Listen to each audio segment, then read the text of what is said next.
The seventh time. 7 is the number of completion. He said, verse 44 said, and it came to pass that at the 7th time that he said, behold, there ariseth a little cloud out of the sea, like a man's hand. And he said, go up, say unto Ahab, prepare thy chariot, and get thee down that the rain stop thee not. What you got to understand about this scripture is, see, this whole scripture was set up during a time of famine. Some of us are in a famine. Amen. All right, famine is not just food, but famine can be a lot of things. You can be in a food famine, you can be in a water famine, you can be in a spiritual famine. There are a lot of different types of famine. This particular famine was they didn't have no rain.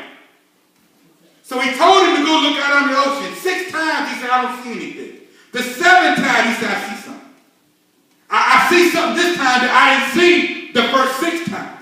I see a little something stirring out there. It looks like a man's hand. and Elijah, something's getting ready to come. He said, you need to get ready because there's some rain getting ready to come. And I'm speaking to you today to let you know there's some rain that's coming to your situation. I know you ain't seen nothing the last time. I know last time you looked at your situation, you didn't see nothing that looked redeemable, but God said, go look again. check it again. I know last time things didn't look too good, but I need you to check it again. Because I'm telling you right now, all you need is a cloud. What a cloud is to rain, what a cloud is your potential. The cloud has everything you need. To a man who hadn't had any water, when he sees a cloud, he knows there's something coming. Yes, sir. Something coming. I know you ain't seen no cloud the last few times, but God said, go back again. Because yes, the 7th time, he said, I see something. Wait a minute. I see a little something. Woo, this is good. This is good. And if you look at the scripture, every time he looked, it got closer. It became clearer. Every time he looked, it became clearer and clearer.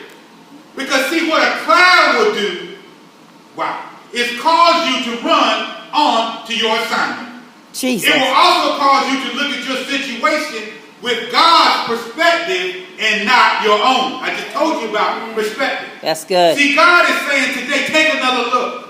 It's been a long time since you put on my eyeglasses. Come on, y'all. Y'all got to catch this. God said, it's been a long time since you put my glasses on. Because when you put on God's glasses, they contain the focus of faith. Good God Almighty. They contain the bifocals of